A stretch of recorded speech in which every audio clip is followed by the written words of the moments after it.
Hi friends, നമ്മളിന്ന് ചെയ്യാൻ പോകുന്ന question paper 2023 fire and rescue officer, അതായത് ഫയർമാൻ എക്സാമിന് വേണ്ടിയിട്ട് നടന്ന ക്വസ്റ്റ്യൻ പേപ്പറിൻ്റെ ഡിസ്കഷനാണ്.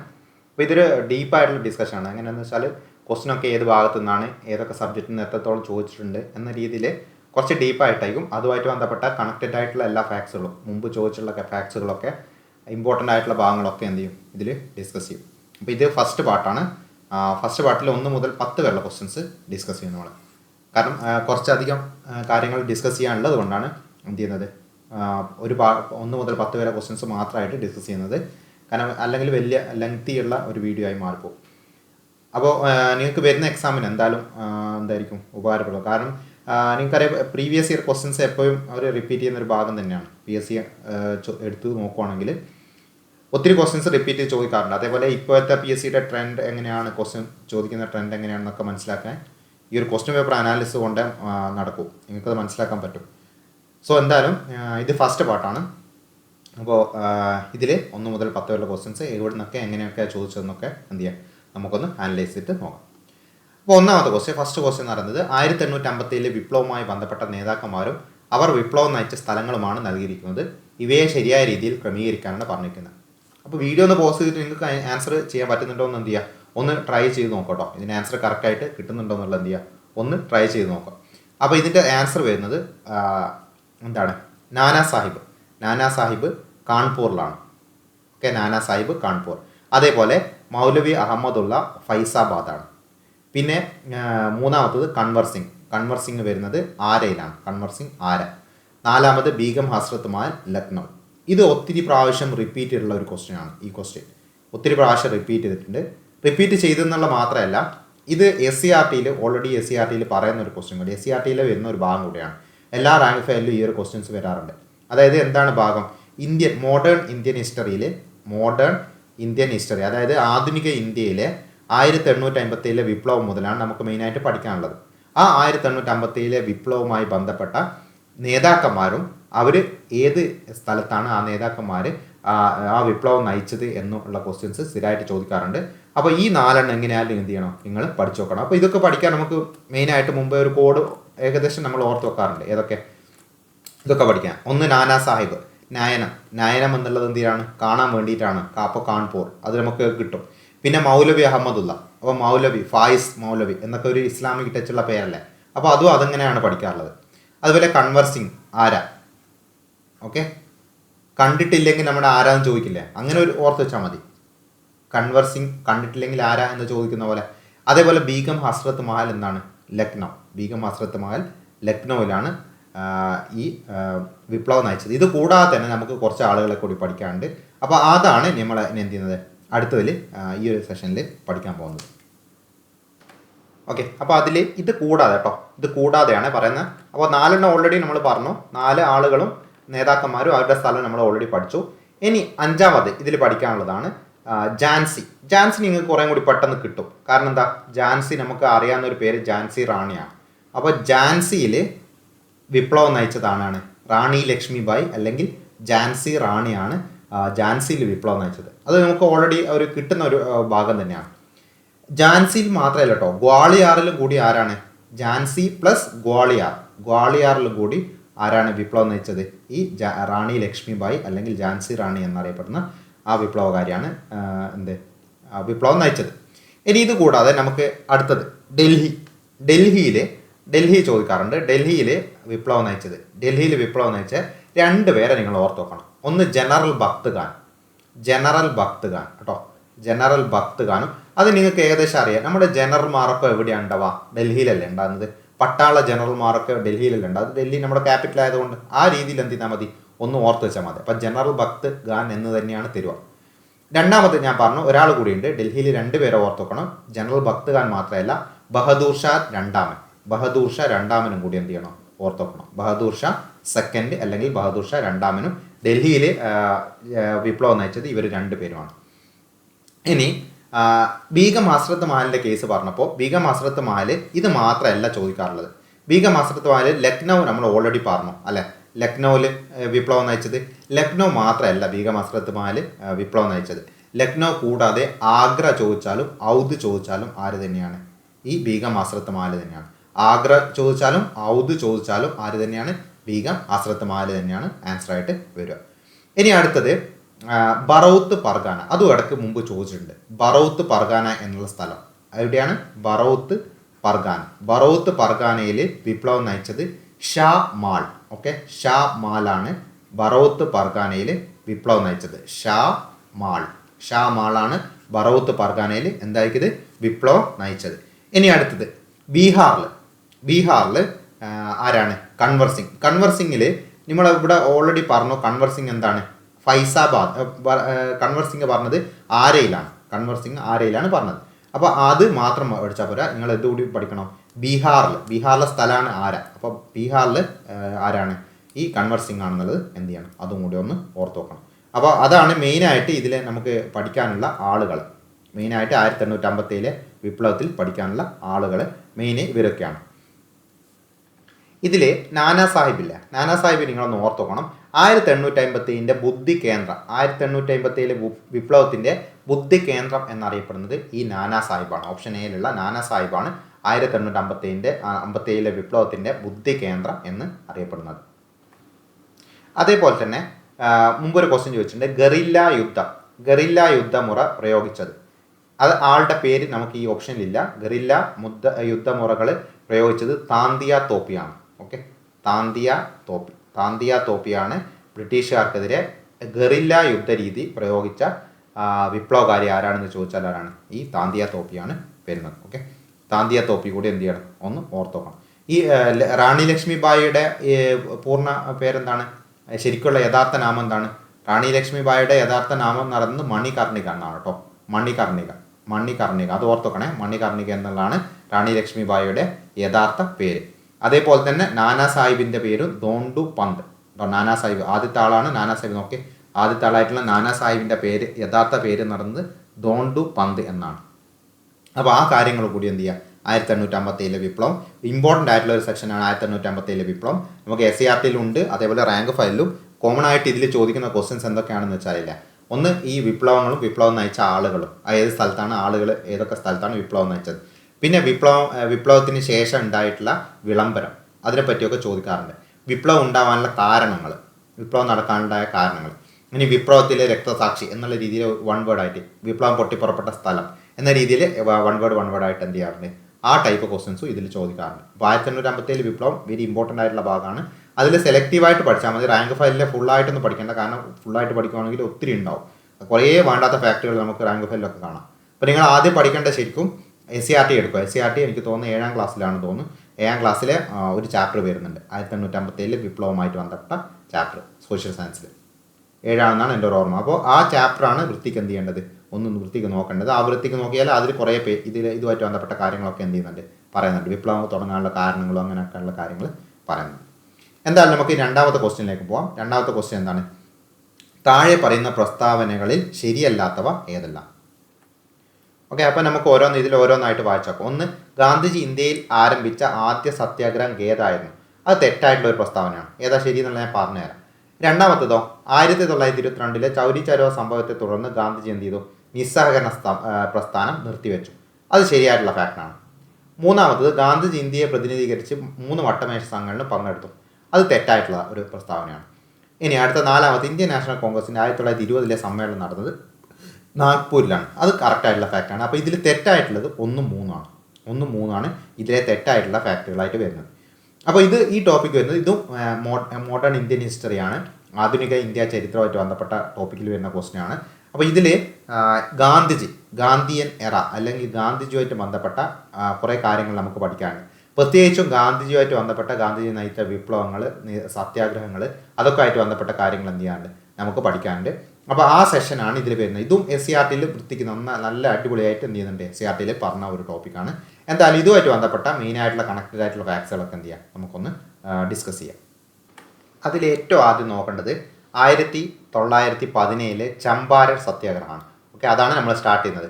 1917 ചമ്പാരൻ സത്യാഗ്രഹമാണ് ആരുടെ? ഗാന്ധിജിയുടെ ഇന്ത്യയിലെ ആദ്യത്തെ സത്യാഗ്രഹം.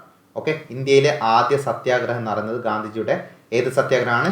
1917 ചമ്പാരൻ സത്യാഗ്രഹമാണ്. അപ്പോൾ ചമ്പാരൻ എന്നുള്ള സ്ഥലം എവിടെയാണെന്ന് ചോദിക്കാറുണ്ട് ഇടയ്ക്കൊക്കെ. അപ്പോൾ ചമ്പാരൻ എന്നുള്ള സ്ഥലം പ്ലേസ് വരുന്നത് ബീഹാറിലാണ് ചമ്പാരൻ എന്നുള്ള സ്ഥലം വരുന്നത്. അത് നിങ്ങൾക്ക് ബിരിയാണി ചെമ്പ് എന്നുള്ള രീതിയിൽ എന്ത് ചെയ്താൽ മതി, ഒന്ന് കണക്ട് ചെയ്താൽ അവിടെ കിട്ടും. അപ്പോൾ ചമ്പാരൻ എന്നുള്ള സ്ഥലം വരുന്നത് എവിടെയാണ്? ബീഹാറിലാണ്. അതാണ് ഗാന്ധിജിയുടെ ഇന്ത്യയിലെ ആദ്യത്തെ സത്യാഗ്രഹം. ഇനി അടുത്തത്, അത് നമ്മൾ ഓൾറെഡി പറഞ്ഞു, 1917. ഇനി ഗാന്ധിജിയുടെ നേതൃത്വത്തിൽ ഇന്ത്യയിൽ ആരംഭിച്ച ആദ്യത്തെ നിരാഹാര സമരം ചോദിച്ചാൽ ആൻസർ ഇതല്ല. അതേതാണ്? അത് 1918 ഏത് മില്ലാണ്? അഹമ്മദാബാദ് മിൽ സ്ട്രൈക്കാണ്. ഏത്? Ahmedabad. 1918 Ahmedabad mill strike. Okay, Ahmedabad mill സമരമാണ് ഗാന്ധിജിയുടെ ഇന്ത്യയിലെ ആദ്യത്തെ നിരാഹാര സമരം. ഓക്കെ, നിരാഹാര സമരം ചോദിച്ചാൽ ഏതിലേക്ക് പോകരുത്? ചമ്പാരനിലേക്ക് പോകരുത്. നിരാഹാര സമരം, ഇന്ത്യയിൽ ആദ്യത്തെ നിരാഹാര സമരം ചോദിച്ചാൽ 1918 അഹമ്മദാബാദ് മിൽ സമരമാണ്. അഹമ്മദാബാദ് ഏത് സ്ഥലത്താണ്? എവിടെയാണ് വരുന്നത്? ഏത് സംസ്ഥാനത്താണ്? ഗുജറാത്തിലാണ് വരുന്നത് അഹമ്മദാബാദ്. അപ്പോൾ എന്തുമായിട്ട് ബന്ധപ്പെട്ടതാണ്? പ്ലേഗ് ബോണസുമായിട്ട് ബന്ധപ്പെട്ടതാണ് ഈ ഒരു സത്യാഗ്രഹം നടത്തുന്നത്. പ്ലേഗ് ബോണസ് കേട്ടോ, ആളുകൾക്ക് പ്ലേഗ് ബോണസിൻ്റെ ഇതുമായിട്ട് ബന്ധപ്പെട്ടാണ് 1918 ഈ ഒരു സമരം നടക്കുന്നത്. ഇനി അടുത്ത് നിങ്ങൾ ഓർത്ത് വെക്കേണ്ടത് 1918 തന്നെ വേറെ സത്യാഗ്രഹം നടക്കുന്നുണ്ട്. അതാണ് നമ്മുടെ ഓപ്ഷനിൽ തന്നിരിക്കുന്ന ഗേദാ സത്യാഗ്രഹം. നമ്മുടെ ഓപ്ഷനിൽ കണ്ടില്ലേ, ഗാന്ധിജി ഇന്ത്യയിൽ ആരംഭിച്ച ആദ്യ സത്യാഗ്രഹം എന്ന് പറഞ്ഞത്. അപ്പോൾ അത് തെറ്റാണ്. ആദ്യ സത്യാഗ്രഹം ഏതായിരുന്നു? ചമ്പാരൻ അല്ലേ. അപ്പോൾ ഇത് 1918 ഗേദാ സത്യാഗ്രഹം നടക്കുന്നത്. ഗേദ എവിടെയാണ്? ഏത് സംസ്ഥാനത്താണ്? ഗേദ എന്ന് പറയുന്നത് ഗുജറാത്തിലാണ് കേട്ടോ. ഗുജറാത്തിലെ ഗേദ എന്ന സ്ഥലത്തെ കർഷകർക്ക് വേണ്ടിയിട്ടാണ്. അതായത് വരൾച്ചയെ തുടർന്നിട്ട് എന്ത് ചെയ്യും? കർഷകർ ബ്രിട്ടീഷ് ഗവൺമെൻറ്റിനോട് നികുതി ഇളവ് ആവശ്യപ്പെടും. ഓക്കെ, അങ്ങനെ നികുതി ഇളവ് ലഭിക്കാത്തതിനെ തുടർന്നിട്ടാണ് ഈ ഒരു പ്രക്ഷോഭങ്ങളൊക്കെ നടക്കുന്നത്. അങ്ങനെയാണ് 1918 ഗേദാ സത്യാഗ്രഹം നടക്കുന്നത്. അതും എന്താണ്? ഗാന്ധിജിയുടെ ഇതാണ്. അപ്പോൾ ഗേദാ സത്യാഗ്രഹത്തിൽ ഗാന്ധിജി കൂടാതെ ഒരാൾ കൂടിയുണ്ട്, നമുക്ക് ഓർത്തൊക്കെ. അതാരെന്നറിയാം? അത് സർദാർ വല്ലഭായ് പട്ടേലാണ്. ഗാന്ധിജിയോടൊപ്പം സർദാർ വല്ലഭായ് പട്ടേലും കൂടിയിട്ടാണ് 1918 ഗേദാ സത്യാഗ്രഹം എന്ത് ചെയ്യുന്നത്? ഗേദാ സത്യാഗ്രഹം നടക്കുന്നത്. ഇനി 1922 ചൗരി ചൗര സംഭവം, അത് ശരിയാണെന്ന് നമ്മൾ ഓൾറെഡി പറഞ്ഞു. ഗാന്ധിജി ഇന്ത്യയെ പ്രതിനിധീകരിച്ച് 3 വട്ടമേശ സമ്മേളനം പങ്കെടുത്തു. അതെന്താണ്? അത് തെറ്റായിട്ടുള്ള ഫാക്റ്റാണ്. ഇതിൽ ശരി എന്താ വരിക? ഗാന്ധിജി പങ്കെടുത്ത വട്ടമേശ സമ്മേളനം എന്നുള്ളത് രണ്ടാമത്തെ വട്ടമേശ സമ്മേളനത്തിൽ മാത്രമേ എന്ത് ചെയ്യത്തുള്ളൂ?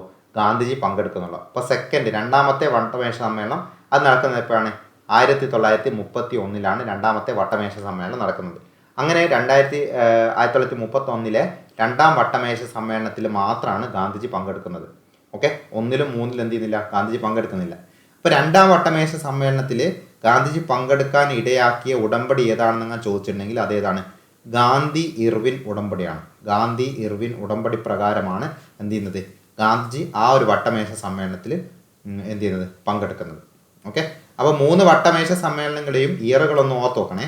ഓരോന്നും അത് എളുപ്പമാണ്. കാരണം 1930 ആദ്യത്തത്, 31 രണ്ടാമത്തത്, 32 മൂന്നാമത്തത്. അപ്പോൾ അങ്ങനെ ഓർത്ത് വെച്ചാൽ മതി. ഇതിൽ നടുവിലുള്ളതിലാണ് എന്ത് ചെയ്യുന്നത്?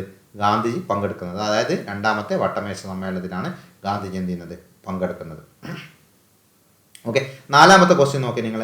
4ാമത്തെ സ്റ്റേറ്റ്മെൻറ്റ്, ഇന്ത്യൻ നാഷണൽ കോൺഗ്രസിന് 1920 സമ്മേളനം നടന്നത് നാഗ്പൂരിലാണ്. അത് ശരിയായിട്ടുള്ള സ്റ്റേറ്റ്മെൻ്റ് ആണ്. ഇത് കൂടാതെ 1920 വേറൊരു സമ്മേളനം നടക്കുന്നുണ്ട്, ഒരു സ്പെഷ്യൽ സെഷൻ നടക്കുന്നുണ്ട്. അപ്പോൾ സ്പെഷ്യൽ സെഷൻ നടക്കുന്നത് എവിടെ വെച്ചിട്ടാണ്? കൽക്കട്ടയിൽ വെച്ചിട്ടാണ്. ഓക്കെ, കൽക്കട്ടയിൽ വെച്ചിട്ട് ഒരു സ്പെഷ്യൽ സെഷൻ കൂടി എന്ത് ചെയ്യുന്നുണ്ട്? നടക്കുന്നുണ്ട്. അതും കൂടി എന്ത് ചെയ്യണം? നിങ്ങളൊന്ന് ഓർത്ത് വെക്കണം. 1920. ഇനി അടുത്ത ക്വസ്റ്റ്യനിലേക്ക് പോവാണ്. അടുത്ത ക്വസ്റ്റ്യൻ വരുന്നത് കേരളത്തിലെ ആദ്യത്തെ റെയിൽപാത ഏതാണ് കേരളത്തിലെ ആദ്യ റെയിൽപാത? 3 ഏതാ ആൻസർ? ബേപ്പൂർ ടു തിരൂരാണ് നമ്മുടെ ആൻസർ ആയിട്ട് വരുന്നത്. ഇതും എന്താണ്? SCERT ഡയറക്റ്റ് ആയിട്ട് ക്വസ്റ്റ്യൻ ആണ്. SCERT വൃത്തിക്ക് കൊടുത്തിട്ടുണ്ട്. ഇന്ത്യയിലെ ആദ്യ റെയിൽ നിർമ്മാണം, അതേപോലെ ടെലഗ്രാഫ്, ഇതുമായിട്ട് ബന്ധപ്പെട്ട ഇയറുകൾ ഒക്കെ എന്ത് ചെയ്യുന്നുണ്ട്? SCERT കൊടുത്തിട്ടുണ്ട്. അപ്പോൾ ആ ഒരു ഇതിൽ വരുന്നതാണ് ബേപ്പൂർ ടു തിരൂർ. മുംബൈ ടു താനെ ആയിരുന്നു ഇന്ത്യയിലെ ആദ്യത്തെ റെയിൽ ഇത് വരുന്നത്, അല്ല, ട്രെയിൻ ഓടുന്നത് മുംബൈ മുതൽ താനെ വരെ. അത് ആ ഒരു സെഷനിൽ ഒരു ബോക്സിലായിട്ട് SCERT എന്ത് ചെയ്യുന്നത്? കൊടുത്തിട്ടുണ്ട്. അപ്പോൾ ഇതുമായിട്ട് ബന്ധപ്പെട്ട കണക്റ്റഡ് ആയിട്ടുള്ള ഫാക്ട്സുകൾ എന്ത് ചെയ്യാം? ഞാനിപ്പോൾ ഒന്ന് പറയാം. ഓക്കെ, അപ്പോൾ ഏത് ഇയറിലാണ് കേരളത്തിൽ ആദ്യത്തെ റെയിൽപാത വരുന്നത്? 1961 കേട്ടോ. 1961 ബേപ്പൂർ ടു തിരൂർ കേരളത്തിലെ ആദ്യത്തെ റെയിൽപാത 1961 വരുന്നത്. അപ്പോൾ കേരളത്തിലെ പഠിക്കുമ്പോൾ നമ്മൾ എപ്പോഴും എന്ത് ചെയ്യണം, ഇന്ത്യയുടെ കാര്യം കൂടി എന്ത് ചെയ്യണം, ഒന്ന് പഠിക്കണം. അപ്പോൾ ഇന്ത്യയുടെ കാര്യം എടുക്കുകയാണെങ്കിൽ ഇന്ത്യയിൽ ഇന്ത്യൻ റെയിൽവേയുടെ പിതാവ് എന്നറിയപ്പെടുന്ന ആരാണ്? ഇന്ത്യൻ റെയിൽവേയുടെ പിതാവ് എന്നറിയപ്പെടുന്നത് ഡൽഹൌസി പ്രഭുവാണ്. ഓക്കെ, ഡൽഹൌസി പ്രഭുവാണ് ഇന്ത്യൻ റെയിൽവേയുടെ പിതാവ്. ഡൽഹൌസി കേട്ടോ, ഡൽഹൌസി പ്രഭുവാണ് ഇന്ത്യൻ റെയിൽവേയുടെ പിതാവ് എന്ന് അറിയപ്പെടുന്നത്. ഇന്ത്യയിൽ ആദ്യത്തെ ട്രെയിൻ സർവീസ് ആരംഭിച്ചത് 1853-ലാണ്. 1853-ലാണ് ഇന്ത്യയിൽ ആദ്യത്തെ ട്രെയിൻ സർവീസ് ആരംഭിക്കുന്നത്. അതേപോലെ ഇന്ത്യയിലെ ആദ്യത്തെ റെയിൽവേ പാത എന്ന് പറയുന്നത് ബോംബെ മുതൽ താനെ വരെയാണ്. ബോംബെ മുതൽ താനെ വരെ ഓർത്തോക്കണേ, ഇമ്പോർട്ടൻ്റ് ആണ്. ബോംബെ മുതൽ താനെ വരെയാണ് ഇന്ത്യയിലെ ആദ്യത്തെ റെയിൽവേ പാത വരുന്നത്. അതിൽ 1853 ഏപ്രിൽ 16 വരെ എന്ത് ചെയ്തിട്ടുണ്ട്, ബുക്കിൽ കൊടുത്തിട്ടുണ്ട്. ഏപ്രിൽ 16 വേണം നിങ്ങൾക്ക് എന്ത് ചെയ്യാം, ഒന്ന് ഓർത്ത് നോക്കാം.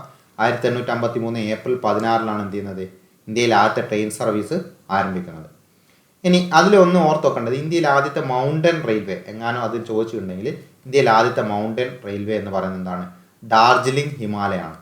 ഡാർജിലിംഗ് ഹിമാലയൻ റെയിൽവേ ആണ് ഇന്ത്യയിലെ ആദ്യത്തെ mountain railway. Okay, Darjeeling Himalayan railway ആണ് ഇന്ത്യയിലെ ആദ്യത്തെ മൗണ്ടൻ റെയിൽവേ എന്നറിയപ്പെടുന്നത്. അപ്പോൾ ഇതൊക്കെയാണ് ഇതിൽ മെയിനായിട്ട് ഓർത്തോക്കേണ്ട മെയിനായിട്ടുള്ള പോയിന്റുകൾ. ഇത് നമുക്ക് വരുന്നത് ജോഗ്രഫി ഭാഗത്താണ്. ഈ ഒരു ക്വസ്റ്റ്യൻ ജോഗ്രഫിയിലാണ്. ജോഗ്രഫിയിലെ ഇന്ത്യയിലെ എന്താണ് ട്രാൻസ്പോർട്ട് സിസ്റ്റം, ഗതാഗത സംവിധാനങ്ങളിൽ നമുക്ക് ട്രെയിൻ പഠിക്കാണ്ട്, ഷിപ്പ് പഠിക്കാണ്ട്, അതുപോലെ റോഡ് ഗതാഗതം, വ്യോമ ഗതാഗതം, ഇതൊക്കെ പഠിക്കാറുണ്ട്. അപ്പോൾ ഇതിൽ റെയിൽ ഗതാഗതമായിട്ട് ബന്ധപ്പെട്ട ക്വസ്റ്റ്യൻസ് ഇടയ്ക്ക് ചോദിക്കാറുണ്ട്. അതിൽ വരുന്നതാണ് ഈ ഒരു ക്വസ്റ്റ്യൻ. ഇതിൽ മെയിനായിട്ട് ചോദിക്കുന്ന അധികം ക്വസ്റ്റ്യൻസും കറണ്ട് അഫെയർ ആയിട്ട് ബന്ധപ്പെട്ട ക്വസ്റ്റ്യൻസ് വരുമ്പോൾ അത് ചോദിക്കാറുണ്ട്. പ്രത്യേകിച്ച് വന്ദേ ഭാരത് അങ്ങനെയുള്ള എന്താണ് കറണ്ടായിട്ട് ട്രെയിനിൽ പുതിയ ട്രെയിനുകൾ ഇറക്കുമ്പോഴോ അങ്ങനെയൊക്കെയുള്ള എന്തെങ്കിലും പുതിയ ടെക്നോളജിയൊക്കെ കണ്ടുപിടിക്കുമ്പോൾ എന്ത് ചെയ്യാറുണ്ട്, അത് ചോദിക്കാറുള്ള ഒരു ക്വസ്റ്റ്യൻ കൂടിയാണ്. ഓക്കെ, 4ാമത്തെ ക്വസ്റ്റ്യൻ, ആന്ധ്ര കേസരി എന്നറിയപ്പെടുന്നത് ആരാണ്? ആന്ധ്ര കേസരി എന്നറിയപ്പെടുന്നത് ടി പ്രകാശമാണ്. ടി പ്രകാശമാണ് ആന്ധ്ര കേസരി എന്ന് അറിയപ്പെടുന്നത്. ഈ തന്നിരിക്കുന്ന ഓപ്ഷനിലുള്ള ആളുകൾക്കൊക്കെ ഓരോരോ എന്തുണ്ട്, ഓരോ നിക് നെയിമുകളുണ്ട്. ഇപ്പോൾ കെ കേളപ്പനാണെങ്കിൽ കേരള ഗാന്ധി അല്ലേ, കേരള ഗാന്ധി എന്നറിയപ്പെടുന്നത് കെ കേളപ്പനാണ്, കേരള ഗാന്ധി. ഇതിൽ പോറ്റി ശ്രീരാമലു അല്ലെ, പോറ്റി ശ്രീരാമലു ആണ് ആന്ധ്ര സ്റ്റേറ്റിന് വേണ്ടിയിട്ട് നിരാഹാരം അനുഷ്ഠിച്ചിട്ട് എന്ത് ചെയ്തത്, മരണം വരിച്ചത്. അപ്പോൾ അതിൽ മൂപ്പർ അറിയപ്പെടുന്ന ഒരു പേരുണ്ട്, അമരജീവി. അതൊന്ന് ഓർത്തോക്കണേ. അമരജീവി എന്നറിയപ്പെടുന്നത് ആരാണ്? അമരജീവി പോറ്റി ശ്രീരാമലു ആണ് അമരജീവി എന്ന് അറിയപ്പെടുന്ന വ്യക്തി. ചില പേരുകൾ സ്ഥിരമായിട്ട് എന്ത് ചെയ്യാറുണ്ട്, നമുക്ക് റിപ്പീറ്റഡ് ആയിട്ട് ചോദിക്കാറുണ്ട്. അപ്പോൾ അതിൽ റിപ്പീറ്റഡ് ആയി ചോദിക്കുന്ന ഒരു പേരാണ് ലോകമാന്യ അല്ലെ. ലോകമാന്യ എന്നറിയപ്പെടുന്നത് ആരാണ്? ബാലഗംഗാധര തിലകാണ്. ബാലഗംഗാധര തിലകാണ് ലോകമാന്യ എന്ന് അറിയപ്പെടുന്ന വ്യക്തി. അതേപോലെ തന്നെ ലോകനായക് ഉണ്ട്. ലോകനായക് ആരാണ്? ലോകനായക് എന്നുള്ളത് ജയപ്രകാശ് നാരായണനാണ്. ജയപ്രകാശ് നാരായണനാണ് എന്തറിയപ്പെടുന്നത്, ലോക് നായക് എന്നറിയപ്പെടുന്നത്. ജയപ്രകാശ് നാരായണനാണ് ലോക നായക് എന്ന് അറിയപ്പെടുന്നത്. പിന്നെ രാജാജി എന്നറിയപ്പെടുന്നതോ? രാജാജി എന്നറിയപ്പെടുന്നത് സി രാജഗോപാലാചാര്യാണ് രാജാജി എന്ന് അറിയപ്പെടുന്നത്. ഓക്കെ, അതല്ലാതെ ബാപ്പുജി, അതൊക്കെ നമ്മൾ കോമൺ ആയിട്ട് അറിയുന്ന പേരുകളാണ്. ബാപ്പുജി ഗാന്ധിജിയാണ് ബാപ്പുജി എന്നറിയപ്പെടുന്നത്. പിന്നെ നേതാജി എന്നുള്ളത് സുഭാഷ് ചന്ദ്രബോസാണ്. നേതാജി ഒക്കെ ഇമ്പോർട്ടൻ്റ് ആണ്. അതേപോലെ ചാച്ചാജി എന്നറിയപ്പെടുന്നത് എന്താണ്, ജവഹർലാൽ നെഹ്റു ആണ് ചാച്ചാജി എന്ന പേരിൽ അറിയപ്പെടുന്നത്. പിന്നെ അതേപോലെ തന്നെ ഉള്ളതാണ് പഞ്ചാബിൻ്റെ സിംഹം എന്നൊക്കെ അറിയപ്പെടുന്നത്. അതാരാണ്? ലാലാ ലജ്പത് റായ് ആണ് പഞ്ചാബിൻ്റെ സിംഹം എന്നറിയപ്പെടുന്നത്. ലാലാ ലജ്പത് റായ് ആണ് പഞ്ചാബിൻ്റെ സിംഹം എന്ന് അറിയപ്പെടുന്നത്. ഇതും എന്താണ്, ഇത് ശരിക്കും പറഞ്ഞാൽ നമുക്ക് ഇന്ത്യൻ ഹിസ്റ്ററിയിൽ വരുന്നതാണ്. ഇതും ഇന്ത്യൻ ഹിസ്റ്ററിയിൽ, അതായത് മോഡേൺ ഇന്ത്യൻ ഹിസ്റ്ററിയിൽ വരുന്ന ആളുകളാണ്. അപ്പോൾ മോഡേൺ ഇന്ത്യൻ ഹിസ്റ്ററിയിൽ നമുക്ക് ഇപ്പോൾ എത്ര ക്വസ്റ്റ്യൻസ് വന്നു? ആദ്യത്തെ ക്വസ്റ്റ്യനും 1ാമത്തെ ക്വസ്റ്റ്യനും പിന്നെന്താണ് 4ാമത്തെ ക്വസ്റ്റ്യനും അല്ലേ, 1, 2, 3 അത് വന്നിരിക്കുന്നത് ഇന്ത്യൻ ഹിസ്റ്ററിയിലാണ്. ഇനി നമുക്ക് അടുത്ത ക്വസ്റ്റ്യനിലേക്ക് പോകാം. അടുത്തത് 5ാമത്തെ ക്വസ്റ്റ്യനാണ്. ഒലീവ് ബ്രാഞ്ച് പെറ്റീഷൻ എന്നറിയപ്പെടുന്ന നിവേദനം ഏതുമായി ബന്ധപ്പെട്ടിരിക്കുന്നു എന്നാണ് ക്വസ്റ്റ്യൻ. ഇതിന് ആൻസർ നടന്നത് അമേരിക്കൻ സ്വാതന്ത്ര്യ സമരമാണ്. ഒലീവ് ബ്രാഞ്ച് പെറ്റീഷൻ എന്നറിയപ്പെടുന്നത് നിവേദനം ഇതുമായിട്ട് ബന്ധപ്പെട്ടതാണ്, അമേരിക്കൻ സ്വാതന്ത്ര്യ സമരവുമായിട്ട് ബന്ധപ്പെട്ടതാണ് ഒലീവ് ബ്രാഞ്ച് പെറ്റീഷൻ. നമുക്ക് അമേരിക്കൻ സ്വാതന്ത്ര്യ സമരവുമായിട്ട് ബന്ധപ്പെട്ടിട്ട് കുറേ കാര്യങ്ങൾ, അമേരിക്ക റവല്യൂഷൻ, അമേരിക്ക സ്വാതന്ത്ര്യവുമായിട്ട് ബന്ധപ്പെട്ട കുറേ അധികം കാര്യങ്ങളുണ്ട് നമുക്ക് പഠിക്കാനുണ്ട്. അപ്പോൾ അമേരിക്ക സ്വാതന്ത്ര്യ സമരവുമായിട്ട് ബന്ധപ്പെട്ട കാര്യങ്ങളാണ് കേട്ടോ അടുത്ത ഞാൻ ഇതിൽ പറയാൻ പോകുന്നത്. അതായത് അമേരിക്കൻ സ്വാതന്ത്ര്യ സമരവുമായിട്ട് ബന്ധപ്പെട്ട കാര്യങ്ങൾ പറയുകയാണെങ്കിൽ അതിൽ ഒന്നാമത് ഫസ്റ്റ് തന്നെ നിങ്ങൾ ഓർത്ത് വെക്കേണ്ട ഒരു പോയിന്റ് എന്ന് പറയുന്നത് നമ്മുടെ ബോസ്റ്റൺ ടീ പാർട്ടിയാണ്. 1773 ഇയർ ഓർത്ത് വെക്കണേ. 1773 നടന്ന ബോസ്റ്റൺ ടീ പാർട്ടി. ഓക്കെ, ഏതുമായിട്ട് ബന്ധപ്പെട്ടാണെന്ന് ചോദിക്കാറുണ്ട്. ബോസ്റ്റൺ ടീ പാർട്ടി 1773 നടന്നത്. അത് അമേരിക്കൻ വിപ്ലവമായിട്ട് ബന്ധപ്പെട്ടതാണ്. ഇനി ഒന്നാം കോണ്ടിനെൻ്റൽ കോൺഗ്രസ് 1774 ഒന്നാം കോണ്ടിനെൻ്റൽ കോൺഗ്രസ്, അതും എന്താണ് അമേരിക്കൻ റവല്യൂഷനായിട്ട് ബന്ധപ്പെട്ടതാണ് ഒന്നാം കോണ്ടിനെൻ്റൽ കോൺഗ്രസ്. അപ്പോൾ 1775 എന്തായിരിക്കും? രണ്ടാം കോണ്ടിനെൻ്റൽ കോൺഗ്രസ് ആയിരിക്കും. 74 ഒന്നാണെങ്കിൽ രണ്ടാം കോണ്ടിനെൻ്റൽ കോൺഗ്രസ് 1775 ആയിരിക്കും എന്നുള്ള രീതിയിൽ എന്ത് ചെയ്താൽ മതി, ഒന്ന് പഠിച്ചു വെച്ചാൽ മതി. ഇനി പാരീസ് ഉടമ്പടി, ഇതിൽ ഏറ്റവും ഇമ്പോർട്ടൻ്റ് ആയിട്ട് വരുന്ന ഒന്നാണ് പാരീസ് ഉടമ്പടി. അതെപ്പോഴാണ്? 1783 കേട്ടോ. 1783 പാരീസ് ഉടമ്പടി നടക്കുന്നത്. പാരീസ് ഉടമ്പടി, അപ്പോൾ അത് ഇമ്പോർട്ടൻ്റ് ആണ്. അമേരിക്ക സ്വാതന്ത്ര്യ പ്രഖ്യാപനമായിട്ട് ബന്ധപ്പെട്ടതാണ് പാരീസ് ഉടമ്പടി 1783. അതേപോലെ തന്നെ 1789 കൂടി ഒരു ഇയർ പഠിക്കാനുണ്ട്. 1789 എന്ത് അമേരിക്കയിലെ ഭരണഘടന നിലവിൽ വന്നത്. അമേരിക്കയിൽ ഭരണഘടന നിലവിൽ വന്നത് എപ്പോഴാണ്? അമേരിക്കയിൽ ഭരണഘടന നിലവിൽ വന്നത് 1789. ആറാമത്തെ ക്വസ്റ്റ്യൻ നോക്കാം. ഐക്യരാഷ്ട്രസഭയുടെ സെക്രട്ടറി ജനറലായ അന്റോണിയോ ഗുട്ടറാസ് ഏത് രാജ്യക്കാരനാണെന്നാണ് ക്വസ്റ്റ്യൻ. കറണ്ട് അഫെയർ ആയിട്ട് ചെറിയൊരു ബന്ധമുള്ള ക്വസ്റ്റ്യൻ ആണ്. അന്റോണിയോ ഗുട്ടറാസ് എന്നുള്ള UN-ൻ്റെ ഐക്യരാഷ്ട്രസഭയുടെ ഇപ്പോഴത്തെ ആണ്. അപ്പോൾ അത് മാറുമ്പോൾ നിങ്ങൾ മാറ്റണം. അത് അവർ ഏത് രാജ്യക്കാരനെന്നൊക്കെ എന്ത് ചെയ്യണം, ഒന്ന് പഠിച്ചു വെക്കേണ്ടത് ആവശ്യമാണ്. സോ ഇതിൻ്റെ ആൻസർ ആയിട്ട് വരിക പോർച്ചുഗീസ് ആണ് കേട്ടോ. പോർച്ചുഗീസ് ആണ് ഈ ആന്റോണിയോ ഗുട്ടറാസിൻ്റെ രാജ്യം എന്നുള്ളത് പോർച്ചുഗീസാണ്. സോ നമുക്ക് ഐക്യരാഷ്ട്ര സംഘടന അല്ലെങ്കിൽ യുണൈറ്റഡ് നേഷൻ UN-നുമായിട്ട് ബന്ധപ്പെട്ട കുറച്ച് കാര്യങ്ങൾ, കുറച്ച് ഫാക്ട്സുകൾ എന്ത് ചെയ്യാം, ഒന്ന് പഠിച്ചു വെക്കാം. അപ്പോൾ അതിൽ ആദ്യം നമുക്ക് നോക്കേണ്ടത് ഐക്യരാഷ്ട്രസഭയുടെ മുൻഗാമി എന്നറിയപ്പെടുന്ന സംഘടന ഏതാണെന്നുള്ളതാണ്. ഐക്യരാഷ്ട്രസഭയുടെ മുൻഗാമി എന്നറിയപ്പെടുന്നത് സർവ്വരാജ്യ സഖ്യമാണ്. ലീഗ് ഓഫ് നാഷൻ എന്ന് പറയും ഇംഗ്ലീഷിൽ. സർവ്വരാജ്യ സഖ്യം. അപ്പോൾ ലീഗ് ഓഫ് നാഷൻ 1920 എന്ത് ചെയ്യുന്നത്, ഇത് രൂപീകരിക്കുന്നത്. സർവ്വരാജ്യ സഖ്യം അല്ലെങ്കിൽ ലീഗ് ഓഫ് നാഷൻസ് രൂപീകരിക്കുന്നത്. അതിനുശേഷം രണ്ടാം ലോക മഹായുദ്ധത്തിന് ശേഷമൊക്കെയാണ് എന്ത് ചെയ്യുന്നത്, UN-നോ അല്ലെങ്കിൽ ഐക്യരാഷ്ട്രസഭ രൂപീകരിക്കുന്നത്. അപ്പോൾ രൂപീകരിച്ച ഇയറും വിത്ത് ഡേറ്റ് ഓർത്ത് നോക്കണേ. ഐക്യരാഷ്ട്രസഭ രൂപീകരിക്കുന്നത് 1945 ഒക്ടോബർ 24 എന്ത് ചെയ്യുന്നത്, ഐക്യരാഷ്ട്രസഭ രൂപീകരിക്കുന്നത്. UN-യുടെ രൂപീകരണം. ഇനി ആസ്ഥാനം എവിടെയാണെന്ന് ചോദിച്ചാലോ, ന്യൂയോർക്കാണ് ആസ്ഥാനം. ന്യൂയോർക്ക് UN-ൻ്റെ ആസ്ഥാനം നടന്നത് എവിടെയാണ്? ന്യൂയോർക്കാണ് UN-ൻ്റെ ആസ്ഥാനം. ഇനി അടുത്ത കാര്യം പറയുകയാണെങ്കിൽ നമുക്ക് UN-ൽ അടുത്ത പഠിക്കാനുള്ളത് ലോകത്തിലെ ഏറ്റവും വലിയ അന്താരാഷ്ട്ര സംഘടനയാണ് കേട്ടോ UN എന്ന് പറയുന്നത്. UN-ൽ നമുക്ക് UN-ൻ്റെ രൂപീകരണത്തിന് വഴിതെളിയിച്ച ഒരു സംഭവമുണ്ട്. അത് 1941 അറ്റ്ലാന്റിക് ചാർട്ടർ എന്നാണ് അറിയപ്പെടുക. ഓക്കെ, അറ്റ്ലാന്റിക് ചാർട്ടർ അത് ഓർത്ത് നോക്കണേ. UN-ൻ്റെ രൂപീകരണത്തിന് വഴി തെളിയിച്ച സംഭവം എന്താണെന്ന് വെച്ചാൽ 1941 അറ്റ്ലാന്റിക് ചാർട്ടറാണ്. Atlantic charter.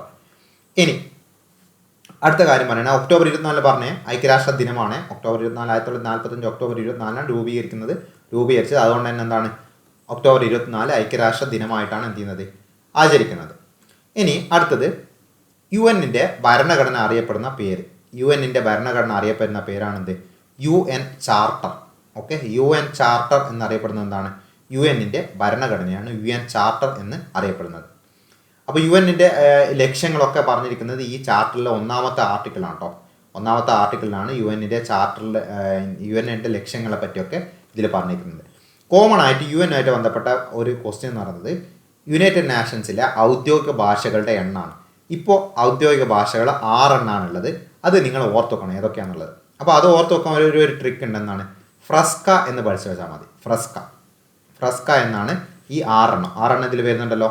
ഏതൊക്കെ 6 എണ്ണം? F എന്ന് വെച്ചാൽ ഫ്രഞ്ചാണ്, 6 റഷ്യൻ, E എന്ന് വെച്ചാലോ English, S Spanish, C Chinese, A Arabic കേട്ടോ. അപ്പോൾ ഏറ്റവും ലാസ്റ്റ് വന്നതാണ് ഏത്, ഈ ലാസ്റ്റുള്ള അറബിക് എന്ന് പറയുന്നത്. ഏറ്റവും ലാസ്റ്റ് വന്നത് ഈ അവസാനത്തെ ലെറ്റർ ആയിട്ടുള്ള അറബിക് തന്നെയാണ്. അപ്പോൾ അത് ഓർത്ത് വെക്കണേ. UN-ൻ്റെ ദൈനംദിന കാര്യങ്ങൾക്ക് ഉപയോഗിക്കുന്ന ഭാഷ ഏതാണെന്ന് ചോദിച്ചാൽ ഇംഗ്ലീഷും ഫ്രഞ്ചുമാണ്. ഫ്രഞ്ചും ഇംഗ്ലീഷും. അപ്പോൾ അതൊന്ന് ഓർത്ത് വെച്ചാൽ മതി. ഇപ്പോൾ 6 ഭാഷകളാണുള്ളത്. ഇപ്പോൾ അടുത്തത് അതെന്ത് ചെയ്തിട്ടുണ്ട്, മുമ്പ് ഒരു ക്വസ്റ്റ്യൻ ആയിട്ട് ചോദിച്ചിട്ടുണ്ട്. അതുകൊണ്ടാണ് ഞാനത് എന്ത് ചെയ്തത് എടുത്ത് പറഞ്ഞത്. ഇനി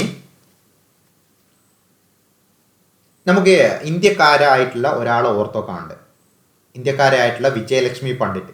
അതായത് UN ഒരു ഭാഗമാണ്, ഒരു കൈ ആണ് ഇത് പൊതുസഭ. അപ്പോൾ UN പൊതുസഭയുടെ പ്രസിഡന്റ് ആയിട്ടുള്ള ആദ്യ വനിതയായിരുന്നു ആര്? വിജയലക്ഷ്മി പണ്ഡിറ്റ്. വിജയലക്ഷ്മി പണ്ഡിറ്റ് എന്നുള്ളത് ആരാണ്? UN പൊതുസഭയുടെ ആദ്യത്തെ പ്രസിഡന്റ് ആയിരുന്നു ഈ വിജയലക്ഷ്മി പണ്ഡിറ്റ് എന്നുള്ളത്. അതും എന്ത് ചെയ്യുക, ഒന്ന് അവിടെ ഓർത്ത് നോക്കണം. UN ഏറ്റവും വലിയ ഘടകമാണ് കേട്ടോ ഈ പൊതുസഭ എന്ന് പറയുന്നത്. ലോക പാർലമെന്റ് എന്നൊക്കെ എന്ത് ചെയ്യുന്നുണ്ട്, ഈ പൊതുസഭ അറിയപ്പെടുന്നുണ്ട്. പൊതുസഭയുടെ ആസ്ഥാനം എവിടെ തന്നെയാണ്? UN തന്നെയാണ് വരുന്നത്, ന്യൂയോർക്ക് തന്നെയാണ് വരുന്നത്. പൊതുസഭയുടെ ആസ്ഥാനം ന്യൂയോർക്കിൽ തന്നെയാണ്. ഇത് കൂടാതെ UN സ്ഥിരാംഗങ്ങളായിട്ട് 5 രാജ്യങ്ങളാണുള്ളത്. P5 നാഷൻസ് ആണ് അതിന് പറയുക. P5 നാഷൻസ്, അതായത് സ്ഥിര അംഗങ്ങളുണ്ട് UN സ്ഥിര അംഗങ്ങളാണ് ഇത് America, Britain, France, China, Russia കേട്ടോ. ഈ അഞ്ച് രാജ്യങ്ങളാണെന്ത് ഈ ഇതിലെ സ്ഥിരാംഗങ്ങൾ. താൽക്കാലിക അംഗങ്ങൾ 10 എണ്ണമാണ് ഉണ്ടാവുക. അപ്പോൾ UN രക്ഷാസമിതിയിലെ അംഗരാജ്യങ്ങളുടെ എണ്ണം എന്ന് പറയുന്നത് ടോട്ടൽ 15 ആയിരിക്കും. ആ 15-ൽ 5 സ്ഥിര അംഗങ്ങളും 10 താൽക്കാലിക അംഗങ്ങളുമാണ് ഉണ്ടാവുക കേട്ടോ. അപ്പോൾ ടോട്ടൽ അംഗങ്ങൾ എന്ന് പറയുന്നത് എത്രയാണ്? 15 ആണ്. അപ്പോൾ ആ കാര്യങ്ങളുടെ കൂടി എന്ത് ചെയ്യുക, ഇമ്പോർട്ടൻ്റ് ആയിട്ടുള്ളതാണ്. അതും കൂടി ഒന്ന് ഓർത്തോക്കാം. നമുക്ക് എന്ത് ചെയ്യാം, അടുത്ത ക്വസ്റ്റ്യൻ നോക്കാം. അടുത്ത ക്വസ്റ്റ്യന് 7ാമത്തെ ക്വസ്റ്റ്യൻ, അന്തരീക്ഷ പാളിയായ ട്രോപ്പോസ്ഫിയറിനെ കുറിച്ച് താഴെ തന്നിരിക്കുന്ന ഏതെല്ലാം വാചകങ്ങൾ ശരിയാണ്? അപ്പോൾ ഓരോന്ന് നമുക്കൊന്ന് വായിച്ചു നോക്കാം ഏതൊക്കെ ശരിയെന്ന് നോക്കാം. അപ്പോൾ ആദ്യത്തെ സ്റ്റേറ്റ്മെൻറ്റ് എന്താ? ആദ്യത്തെ സ്റ്റേറ്റ്മെൻറ്റ്, ഈ പാളിയിലെ അതായത് ട്രോപ്പോസ്ഫിയറിലെ ഊഷ്മാവ് ഓരോ 165 മീറ്ററിനും 1 ഡിഗ്രി സെൽഷ്യസ് എന്ന തോതിൽ എന്ത് ചെയ്യുന്നുണ്ട്, മുകളിലോട്ട് പോകുമ്പോൾ കുറയുന്നു. അത് ശരിയായിട്ടുള്ള സ്റ്റേറ്റ്മെൻ്റ് ആണ്. കറക്റ്റായിട്ട് കൊടുത്തിട്ടുണ്ട്, SCRT തന്നെ കൊടുത്തതാണ്. ഇനി അന്തരീക്ഷത്തിൽ ഏറ്റവും താഴെയുള്ള പാളിയാണ്, അതും ശരിയായിട്ടുള്ള സ്റ്റേറ്റ്മെൻ്റ് ആണ്. ഇനി ഉയരം 15 മുതൽ 50 വരെ കിലോമീറ്റർ ആണെന്നുള്ളത് അത് തെറ്റാണ്, അത് ശരിയല്ല. അതെന്താണ്, അത് ഞാൻ പറയാം എന്താ ശരിയെന്നുള്ളത്. ഇനി അടുത്തത്, ഈ മേഖലയിലാണ് ഓസോൺ പാളി കാണപ്പെടുന്നത് എന്നുള്ളത് തെറ്റായിട്ടുള്ള ഫാക്റ്റാണ്. അപ്പോൾ 1, 2 ആണ് ഇതിൽ ശരിയായിട്ട് വരുന്നത്. അപ്പോൾ ഏതായിരിക്കും ഓപ്ഷൻ വരുന്നത്? ഓപ്ഷൻ ബി ആണ് വരിക. 1, 2 ആണ് ഇതിൽ ശരി വരുന്നത്. അപ്പോൾ ഇതിൽ ശരിയായിട്ട് വരുന്നത് അടുത്ത ഫാക്റ്റാണ്, ട്രോപ്പോസ്ഫിയറിനെ കുറിച്ചാണ് പറയുന്നത് കേട്ടോ. ട്രോപ്പോസ്ഫിയർ ആണ് ആദ്യം ഡിസ്കസ് ചെയ്യുന്നത്. കാരണം ക്വസ്റ്റ്യൻ ചോദിച്ചിരിക്കുന്ന ട്രോപ്പോസ്ഫിയറിനെ പറ്റിയില്ല. ട്രോപ്പോസ്ഫിയർ ആണ് അന്തരീക്ഷ പാളിയിലെ ഏറ്റവും താഴെ ഉള്ളത്, അല്ലെ, അന്തരീക്ഷത്തിലെ ഏറ്റവും താഴെയുള്ള പാളിയാണ് ട്രോപ്പോസ്ഫിയർ. അത് ഉയരം 15 മുതൽ 50 കിലോമീറ്റർ വരെ എന്നുള്ളത് തെറ്റാണ്. അതിൽ ആവറേജ് ശരാശരി ഉയരം എന്ന് പറയുന്നത് ഏകദേശം 13 കിലോമീറ്ററാണ്. ഓക്കെ, 13 കിലോമീറ്ററാണ് ശരാശരി ഉയരം എന്ന് പറയുന്നത്. അത് ഭൂമധ്യരേഖയിലും ധ്രുവപ്രദേശത്ത് ചെറിയൊരു വ്യത്യാസം വരും. അതുകൊണ്ടാണ് 13 ആവറേജ് ആയിട്ട് എടുക്കുന്നത് കേട്ടോ. അപ്പോൾ എത്ര വരെ ഒന്നും പോകുന്നില്ല, 50 വരെ ഒന്നും പോകുന്നില്ല. അപ്പോൾ ശരാശരി എന്ന് പറയുന്നത് ഒരു 13 കിലോമീറ്റർ വരെയാണ് അതിൻ്റെ ഉയരം ആയിട്ട് കണക്കാക്കപ്പെടുന്നത്. ഇവിടെ അപ്പോൾ ഓർത്തുകൊണ്ട് ഒരു കാര്യം കൂടി ഉണ്ട്. ആദ്യത്തെ പോയിന്റിൽ 165 മീറ്ററിന് 1 ഡിഗ്രി സെൽഷ്യസ് എന്ന തോതിൽ മുകളിലോട്ട് പോകുമ്പോൾ എന്ത് ചെയ്യുന്നുണ്ട്, ഊഷ്മാവ് കുറയുന്നില്ലേ? അപ്പോൾ അതൊരു പോയിൻ്റായിട്ട് ചിലപ്പോൾ ചോദിക്കാം. എങ്ങനെ ചോദിക്കും അത്? അതായത് ട്രോപ്പോസ്ഫിയറിൽ ഉയരം കൂടുന്നതിനനുസരിച്ച് എന്ത് ചെയ്യുന്നുണ്ട്, ഊഷ്മാവ് കുറയുന്നുണ്ട്. അപ്പോൾ ആ ഒരു പോയിന്റും കൂടി എന്ത് ചെയ്യണം, ഓർത്ത് വെക്കണം. പിന്നെ നമുക്ക് സ്ഥിരമായിട്ട് ചോദിക്കുന്നതാണ്, അതായത് അന്തരീക്ഷ പ്രതിഭാസങ്ങൾ, അതായത് എന്തൊക്കെ, മേഘരൂപീകരണങ്ങൾ, മഴ, മഞ്ഞ്, കാറ്റ്, ഇടിമിന്നൽ, ഇവയൊക്കെ ഈ തുടങ്ങിയ അന്തരീക്ഷ പ്രതിഭാസങ്ങളൊക്കെ സംഭവിക്കുന്നത് എവിടെയാണ്? ഈ ട്രോപ്പോസ്ഫിയറിലാണ്. അന്തരീക്ഷ പ്രതിഭാസങ്ങളൊക്കെ നടക്കുന്നത് എവിടെ വെച്ചിട്ടാണ്? ട്രോപ്പോസ്ഫിയറിൽ വെച്ചിട്ടാണ് അന്തരീക്ഷ പ്രതിഭാസങ്ങളൊക്കെ നടക്കുന്നത്. അത് ഇമ്പോർട്ടൻ്റ് ആയിട്ടുള്ള ഒരു പോയിന്റാണ്. ഓക്കെ, അത് ഓർത്തോക്കണേ. അതേപോലെ അന്തരീക്ഷത്തിൻ്റെ ഏകദേശം 80% ഈ അന്തരീക്ഷ മണ്ഡലം വരുന്നത് ഈ ട്രോപ്പോസ്ഫിയറിലാണ്. കാലാവസ്ഥാ വ്യതിയാനങ്ങൾ കാണപ്പെടുന്നത്, അത് മുമ്പ് ചോദിച്ചിട്ടുണ്ട് കേട്ടോ, അതൊന്ന് ഓർത്തോക്കണം കേട്ടോ. കാലാവസ്ഥാ വ്യതിയാനങ്ങൾ കാണപ്പെടുന്നത് ഏത് മണ്ഡലത്തിലാണെന്ന് ചോദിക്കാറുണ്ട്. ഏതാണ്? ട്രോപ്പോസ്ഫിയറിലാണ് കാലാവസ്ഥാ വ്യതിയാനങ്ങൾ കാണപ്പെടുന്നത്. അതേപോലെ ട്രോപ്പോസ്ഫിയറിൽ കാണപ്പെടുന്ന വായു പ്രവാഹം അറിയപ്പെടുന്ന പേരാണ് എന്ത്? ജെറ്റ് പ്രവാഹങ്ങൾ. ഇപ്പോൾ ട്രോപ്പോസ്ഫിയറിൽ കാണപ്പെടുന്ന വായു പ്രവാഹം അറിയപ്പെടുന്ന പേരാണ് എന്ത്? ജെറ്റ് പ്രവാഹങ്ങൾ കേട്ടോ. അതൊന്ന് ഓർത്ത് നോക്കണേ. ജെറ്റ് പ്രവാഹങ്ങൾ എന്നാണ് ആ വായു പ്രവാഹങ്ങൾ അറിയപ്പെടുന്നത്. ഇനി നമുക്ക് ഓസോൺ പാളി ട്രോപ്പോസ്ഫിയറിലല്ല എന്ന് മനസ്സിലായല്ലോ. ഓസോൺ പാളി കാണപ്പെടുന്ന അന്തരീക്ഷ മണ്ഡലം ഏതായപ്പോൾ അത് സ്ട്രാറ്റോസ്ഫിയർ ആണ് കേട്ടോ. സ്ട്രാറ്റോസ്ഫിയറിലാണ് എന്ത് കാണപ്പെടുന്നത്? ഓസോൺ പാളി കാണപ്പെടുന്നത്. ഇത് സ്ഥിരമായിട്ട് ചോദിക്കുന്ന ക്വസ്റ്റ്യൻ ആണ്. ഓസോൺ പാളി സ്ഥിതി ചെയ്യുന്ന ഭൗമാന്തരീക്ഷ ഭാഗം ഏതാണ്? സ്ട്രാറ്റോസ്ഫിയർ ആണ്. സ്ട്രാറ്റോസ്ഫിയർ. അപ്പോൾ ട്രോപ്പോസ്ഫിയറിൻ്റെ തൊട്ട് മുകളിലുള്ള ഭാഗമാണ് ഏത്? സ്ട്രാറ്റോസ്ഫിയർ എന്ന് പറയുന്നത്. അപ്പോൾ അത് ഓർത്ത് നോക്കണേ, അത് ഇമ്പോർട്ടൻ്റ് ആയിട്ടുള്ളതാണ്. അതിൽ ഒരു ക്വസ്റ്റ്യനും കൂടി ഓർത്ത് നോക്കണം. എന്താണ്? വിമാനങ്ങളുടെയും അതേപോലെ ജെറ്റ് വിമാനം ആണെങ്കിലും വിമാനങ്ങളാണെങ്കിലും സഞ്ചാരത്തിന് അനുയോജ്യമായ മണ്ഡലം ഏതാണെന്ന് ചോദിച്ചാൽ ഏതാണ്? ഈ സ്ട്രാറ്റോസ്ഫിയർ ആണ്. അപ്പോൾ ആ പോയിന്റും കൂടി ഓർത്തുക്കണോ? സ്ട്രാറ്റോസ്ഫിയറിൽ എന്തും കൂടി ഓർത്തുക്കണം? വിമാനങ്ങളുടെ സഞ്ചാരത്തിന് യോഗ്യമായത് എവിടെയാണ്? സ്ട്രാറ്റോസ്ഫിയറിലാണ്. അപ്പോൾ ആ സ്ട്രാറ്റോസ്ഫിയർ ഇമ്പോർട്ടൻ്റ് ആണ്. ഓസോൺ പാളി കാണപ്പെടുന്നതെന്ന് സ്ഥിരമായിട്ട് എന്ത് ചെയ്യാറുണ്ട്? ചോദിക്കാറുള്ള ഒരു ക്വസ്റ്റ്യൻ ആണ്. ഇനി എല്ലാ മണ്ഡലങ്ങളെ പറ്റി പറയുന്നില്ല കേട്ടോ, അതല്ലാത്ത കുറേ മണ്ഡലങ്ങളുണ്ട് നിങ്ങൾക്ക് അറിയാതെ. അപ്പോൾ അത് നിങ്ങൾ നോക്കിയിട്ട് പഠിച്ചോണം. Stratosphere, troposphere, stratosphere, mesosphere, thermosphere എന്നൊക്കെ പറഞ്ഞിട്ട് ഒത്തിരി മണ്ഡലങ്ങളുണ്ട്. അപ്പോൾ അതൊക്കെ എന്ത് ചെയ്യണം? ഒന്ന് ജസ്റ്റ് റാങ്ക് ഫയൽ നോക്കിയിട്ട് ഇമ്പോർട്ടൻ്റ് ആയിട്ടുള്ള പോയിന്റുകൾ എന്ത് ചെയ്യുക? ഒന്ന് സോർട്ട് ചെയ്തിട്ട് ഒന്ന് നോക്കിക്കോണം.